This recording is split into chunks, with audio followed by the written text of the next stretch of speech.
Hey folks, QCon New York is returning to Brooklyn this June 13 to 15.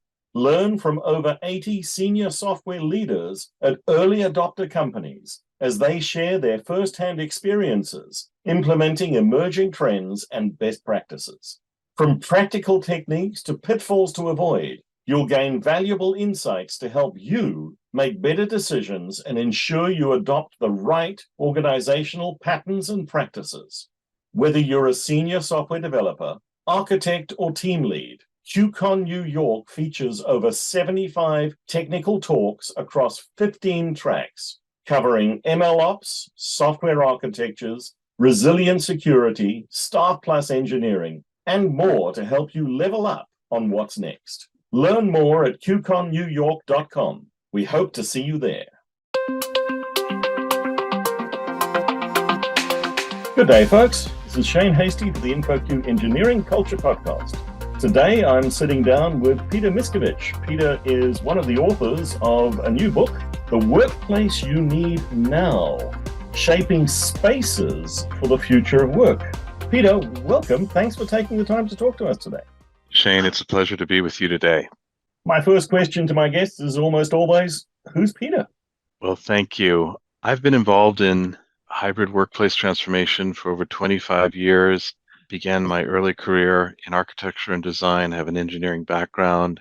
I was former Andersen Consulting, Accenture partner, and then PwC advisory partner, and then came to JLL 15 years ago to lead our global workplace transformation and strategy innovation practice. So I've helped to transform 1.5 billion square feet of corporate real estate.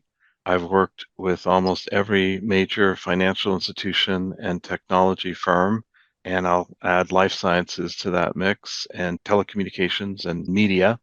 We've also served on a number of boards. I serve on the Accenture Technology Vision Board under Accenture's Chief Technology Officer, Paul Dougherty, and I serve on the Ceres Sustainability NGO Board focused upon climate change risk and investments to mitigate climate change risk.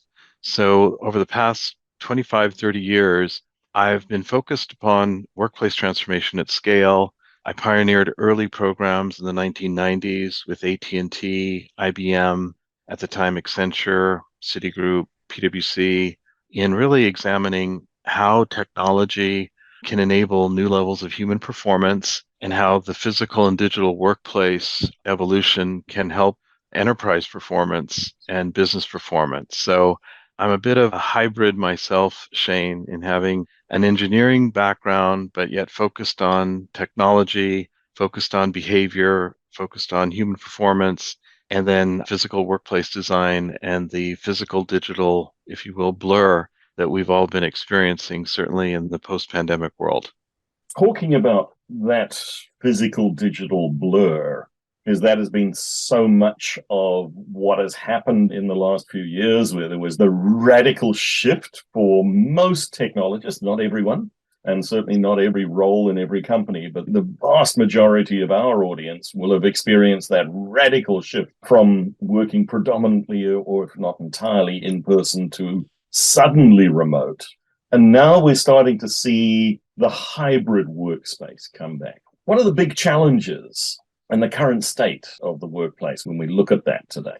Yes, I'll be glad to share maybe a bit of history, Shane, if that's helpful. Please do. Relative to the evolution. So if we go back to the 1990s and the early 2000s, the majority of the work, and this is from our work with Accenture and Gartner and Forrester and McKinsey and, Brookings, leading think tanks, but certainly from a historical perspective, work was office-centric and location-centric, actually for the last 90 to 100 years.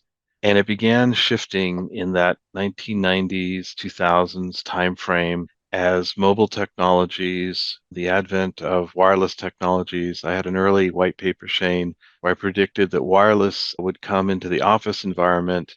And I published that white paper in 1999, and 4 CIOs challenged me in stating that wireless will never come to the corporate workplace due to security issues, and we'll never see Wi-Fi or wireless in the workplace. So even in those early days, 1990s, 2000s, there was a lot of resistance to the transformation that was already underway in the 2010 to 2015, and as we approach 2020, we saw the advent of the cloud. I'll use 2007 and 2010 as pivotal years. iPhone, iPad, mobile technologies, 4G, now moving to 5G wireless. And so work was leaving the office 30 years ago when I began, my journey in terms of hybrid and remote work. And I've been working in a hybrid or remote manner myself for over 25 years. What happened in March 2020, which is really fascinating at scale, is we had 3 billion people over a period of 3 to 4 weeks all go remote. And I think, we had many of my clients, for instance, that, had frontline workers who never really went remote, that had to be on the front lines with our consumer products clients or other critical workforce cohorts. But then a majority of the office-based workers, knowledge workers in particular, all went remote. And the chasm that occurred from 2020 March to, I'll say, even 2023 March, is that there's a deepening divide between the historical office-centric design that was based upon consistent work experiences. It enabled in-place physical, serendipitous collaboration. It required visibility-based management.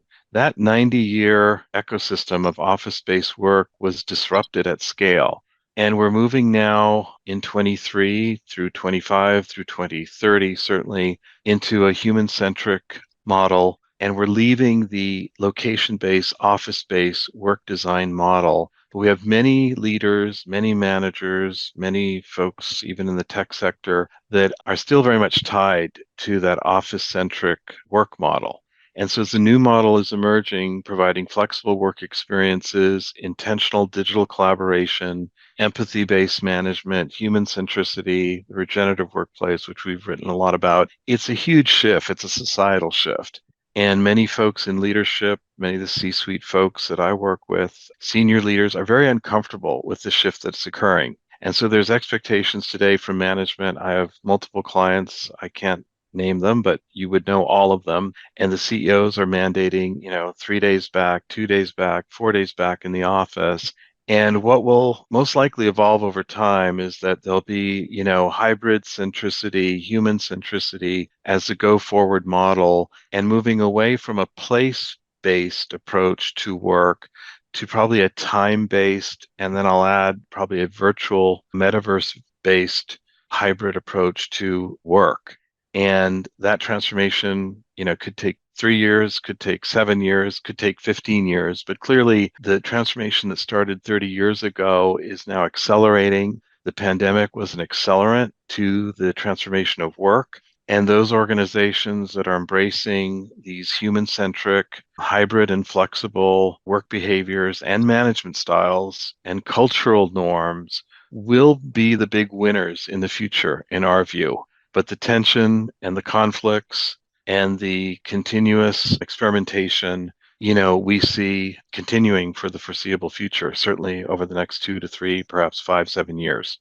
What are some of the experiments that our listeners could consider trying?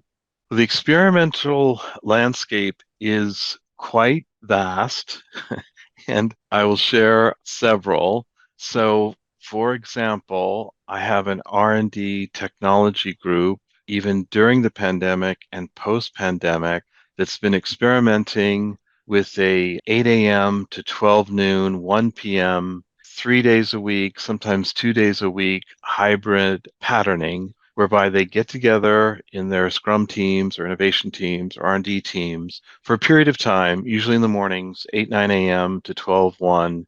Sometimes they'll have lunch together, and then they disperse in the afternoon to do their other work, either at home or co-working sites or wherever. And that's an example of looking at a time-based solution to hybrid versus a place-based solution. And they've been highly effective. It's very intentional. They look forward to their time in the office together, and that time together is orchestrated in a very intentional and successful synergistic way. And it's built upon itself. It's actually proven very successful for this firm, both in terms of their innovation cycles, their product development cycles, and the like. I have another client organization that's highly remote, digital first. They have built a large retreat center They have 80,000 employees, primarily tech and engineering, and they're bringing those folks through that retreat center at a pretty strong episodic cadence. And groups of cohorts of R&D, engineering, software development will get together. There's opportunities for brainstorming. You can go for a hike and have a meeting. It's community building, but it's not office space. It's strictly innovation slash retreat, regenerative, resort, if you will, almost environments. And so that's another example of where innovation and new ways of working can be orchestrated outside of the traditional or typical corporate office environment.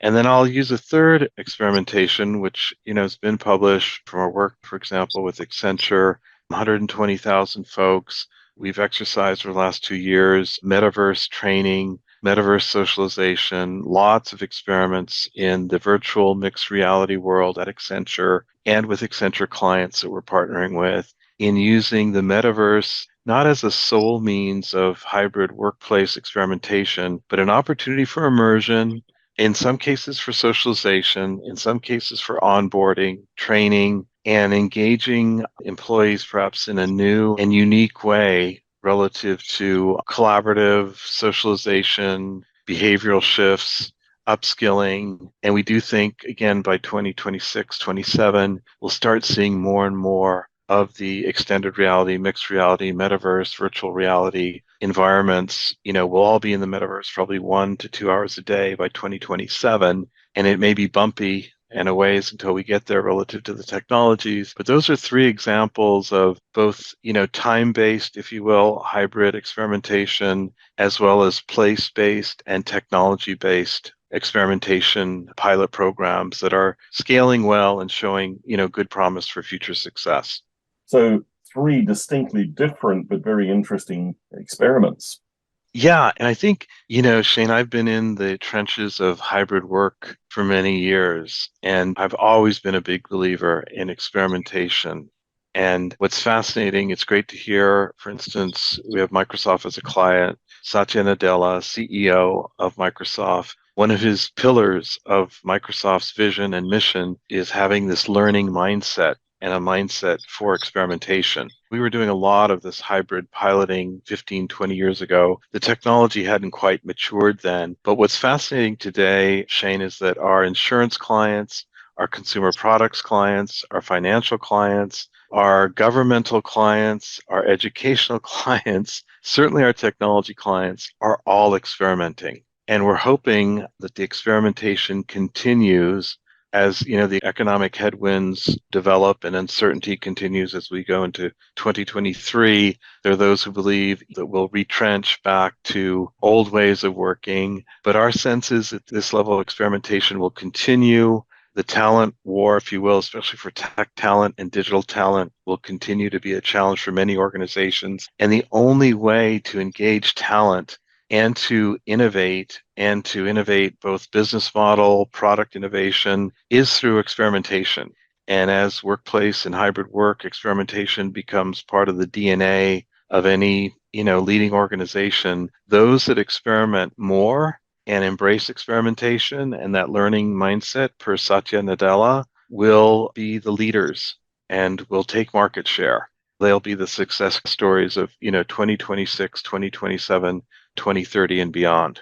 Looking to those leaders, looking to that future, what are the challenges and the opportunities for organizations? So if they want to become one of these leaders, if they want to attract great talent, and if we're talking to our listeners on this podcast who are typically the technical influencers, technical leaders, what can they do?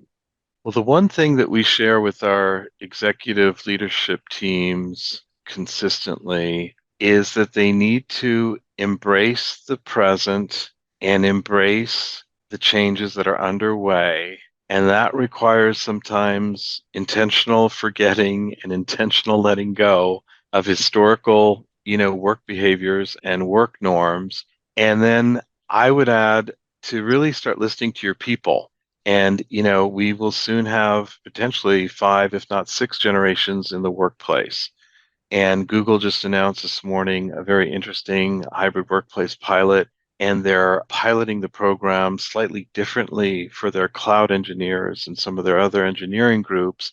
But what I found fascinating about this Google pilot, and I would recommend, again, commend Google for their ability to really listen to their employees and understand what do their people want, and to take an empathy-based listening approach for every group, for every cohort in your organization.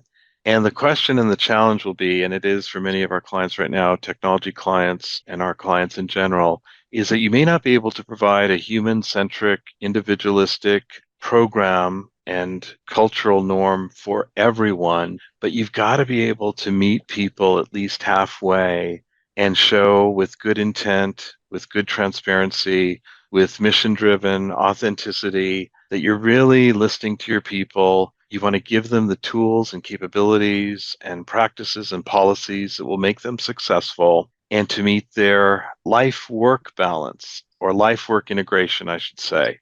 And, for years, people have, many organizations, many HR think tanks and the like have professed, the need for work-life balance, which doesn't really exist today, especially in our whole accelerated post-pandemic, world of ambiguity, complexity, disruption, acceleration. But the majority of employees today want life-work integration, and the majority that I know want to work for organizations that will enable that in a way where they can have a healthy balance between their lifestyle, their work style, our research in the regenerative workplace to have the balance between mental well-being, social well-being, and physical well-being. And if you're a leader out there of a large tech team, if you're listening to those employees, and to your people, and you have empathy for them, and as individual managers, you show enough caring and enough ability to flex and meet them at least halfway, I think you're going to have committed employees who are going to be exceptional performers.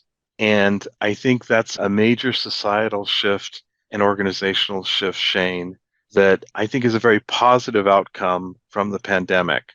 The challenge with it is that most leaders and many CEOs and executive leadership teams find that level of engagement either to be threatening, or they're not comfortable with that level of transparency, openness, and empathy. And so herein lies, a challenge that we have from a management and behavioral and policy perspective that will probably continue over the next 2 to 3 years or longer. And it might require the next generation of managers who will have all of these great, values and capabilities, who will probably be the next leaders to really actualize what we're describing.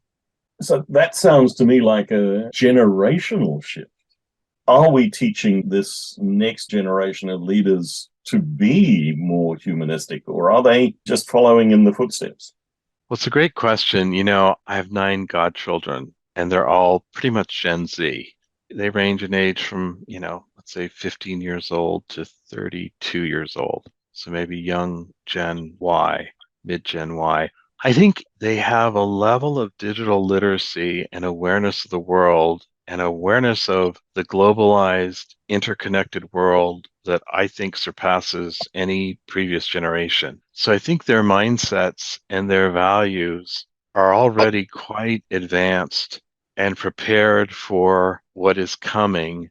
I think where we need to do a better job, those of us that are more senior to Gen Y or Gen Z or Gen Alpha that will soon be following Gen Z, is that, we've got to mentor and enable and share with them some of the good humanistic lessons that we've learned. And this is where, time spent in personalized, intentional mentoring and engagement is really important. And it's all the surveys, Gallup surveys, all the HR global workforce surveys show that Gen Z, they very much appreciate in-person engagement. What's really interesting, there's also a survey for Gen Alpha and Gen Z, which is fascinating, that they find that in-person engagement is so unique that it's sort of like, for those of us, that we were raised where going on a vacation was something unique and kind of experiential. They feel like they're so connected and so accustomed to their digital literacy and their digital lifestyles that sort of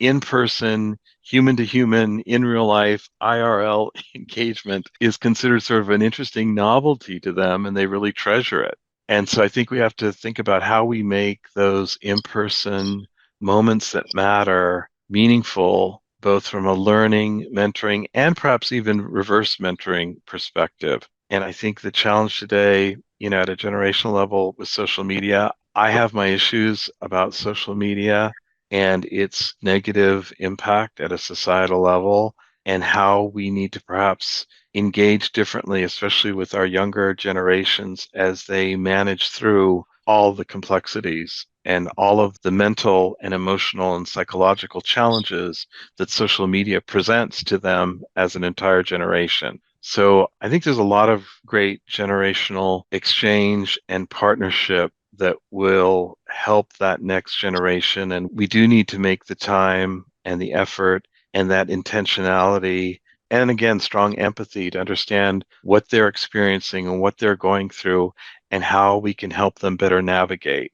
So I know that's a rather lengthy response, but I think there's a lot of complexity to the generational evolution that's occurring. And if we have 5 or 6 generations in the workforce, virtual, digital, physical, digital, whatever combination thereof, it's going to require a lot more good communication, authenticity, transparency, empathy to make that multi-generational workforce high performing. So I think the effort definitely needs to be made. And I think there's a bit of fatigue, Shane, post-pandemic for all of us.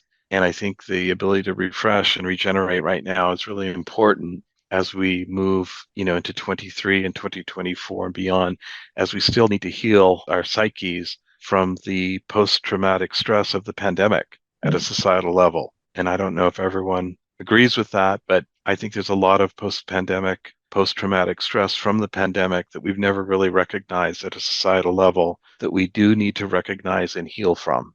How do we start? How do we start the healing? How do we start the changes towards the human-centric workplace? Well, I always start with quiet. And, I've known Cal Newport, who many in your audience may know, around deep work and deep thinking. And I've been a practitioner of meditation for 24 years, 25 years. But we have to start with quiet. And we have to start with the quietness in terms of listening to ourselves. And I think that healing and that regenerative process begins with the quietness of our own consciousness and tuning into that quietness and getting grounded and healed, if you will, in terms of our own sense of self and sense of well-being and sense of wellness. And then I think the next step in the process is the listening and deep listening, and listening without judgment, listening unconditionally, if you will, and listening that will hopefully lead to understanding. And then with the understanding, I think we can begin to co-create, co-partner at a generational level or cross-generational level, some of the potential solutioning that is required. And what I just described, I think, will heal political divides. I think it will heal racial divides. I think it will heal cultural divides. I mean, if we think of the war in Ukraine, to the politics of the US, to the rise of dictatorships and authoritarian regimes, a lot of it's around the fact of sort of a non-humanistic, non-listening, non-quiet, non-empathy based approach to life. And so I think the pandemic, as horrific as the pandemic was, it was also a wake-up call to tune into our deeper selves and to find that quiet within ourselves and to listen to ourselves and to be guided, to listen deeply to others and hopefully then gain that empathy and understanding to co-create and partner together collectively at a societal level to the healing and I think the path forward that we're all seeking as we move ahead. Shifting tack slightly to just talk about the book, there are 3 key themes in there: the personalized workplace, the responsible workplace, and the experiential workplace. What do you mean by personalized workplace?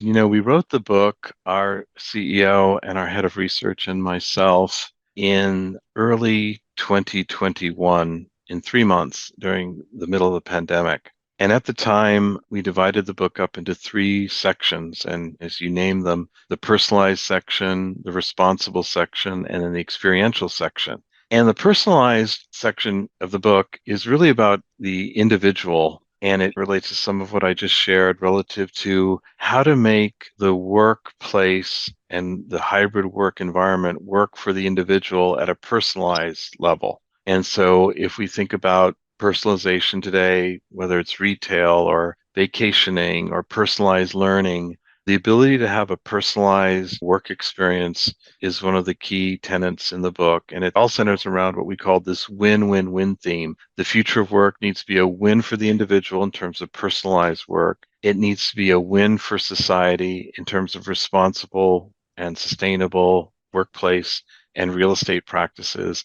And then it needs to be a win for the organization in terms of experiential outcomes and experience. So the personalized section begins sort of that individualistic journey. How do we make the hybrid workplace, inclusive of technology enablement, work for the individual? And then how do we make the hybrid workplace ecosystem in the second section work for society in terms of responsible workplace practices, responsible technology, real estate practices? And then finally, the third section is focused on the win for the organization in terms of delivering these experiential outcomes. And the experiential outcomes are enabled both by technology, by physical space, by services, by human interaction, all of the things that we experience every day. How do we make those meaningful moments that matter every day for our people? So the book was a bit prescient, if that's the right word. And, we're not sure in January 2021, for instance, whether hybrid work would stick. I was a strong believer that it would stick, having practiced, hybrid work for many years and seeing that, over time, as any exponential growth curve can relate to that slow growth, slow growth, slow growth, and then exponentially, it really begins to take off. And I don't know if hybrid work follows an exponential growth pattern, but as we look at, personalized work, responsible work, experiential work, all of that certainly seems to be moving forward in 2023, post the book being published in late 2021. And we believe that all of the trends we predicted will probably continue as we go to 2027 and beyond. So, what is a regenerative workplace? I spoke at several conferences in the fall on this topic, and the challenge at a societal level right now, at an organizational level, is that anxiety, depression, loneliness, fear, insecurity, adolescent suicides, all of those mental health crises are at an all-time high.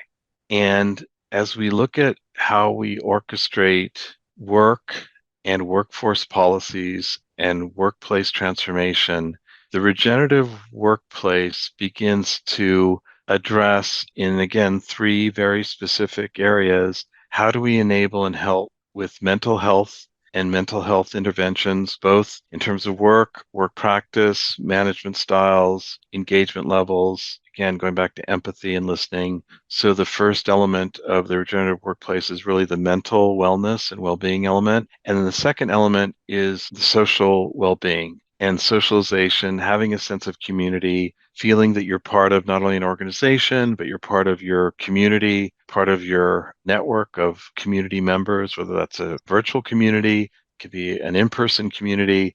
But socialization and social well-being is the second pillar of the regenerative workplace. And then the third pillar is physical well-being. And that involves everything from, not being on Zoom or Microsoft Teams calls 15 hours a day, the ability to work in a manner where your physical health, both from things like ergonomics, from sleep patterns to, eye strain, to the ability to exercise and engage and take care of your body as best we can in, again, this very accelerated period of disruption and accelerated change. What's fascinating is we have several clients now that have global wellness executives within their organizations, often reporting up to the CEO or chief human resource officers. And we're finding at the enterprise level, companies are beginning to understand that if they take care of their workers and really provide this regenerative workplace approach, mental, social, physical, that the rewards from a commitment perspective, a performance perspective, a well-being perspective, a reduction in healthcare cost perspective are going to be considerable. I've been in the trenches, Shane, on sustainability for 25 years and in the trenches of integrative wellness for 20 years. And some of these things just take a long time. I was hybrid working for 25 plus years. So we believe in the next 10 years, regenerative workplace practice will become the practice, but it's going to take perhaps again another generational shift to fully embrace it, to endorse it, and to practice it at scale. But the pandemic was a big wake-up call, especially as it relates to mental wellness and mental well-being. So we think it has a future and we strongly believe in it, and we're helping advise our clients to embrace the regenerative workplace leading practices. Peter, some really, really interesting and deep thoughts there. If people want to continue the conversation, where do they find you? Well, they're welcome to reach out to me via LinkedIn, or I'm glad to share as a follow-up from your podcast, my email address. It's Peter, Peter Miscovich, Miscovich @jll.com. And I welcome technologists and the technology sector very openly. I think, the human centricity of the technology sector is really key and critical to our future. Shane, I've been working with ChatGPT and had about 10 years of immersion, and I have a couple of articles focused on artificial intelligence and work automation. And I do think the human centricity and the humanistic values of the technologists who are listening to this today, they are critical to the future of all of us in terms of, how we navigate and how we move forward with all of the incredible technological change that is just beginning. So I embrace your audience in a big way and would be glad to be a resource to you or to your audience in any way that I can be helpful. Thank you so much.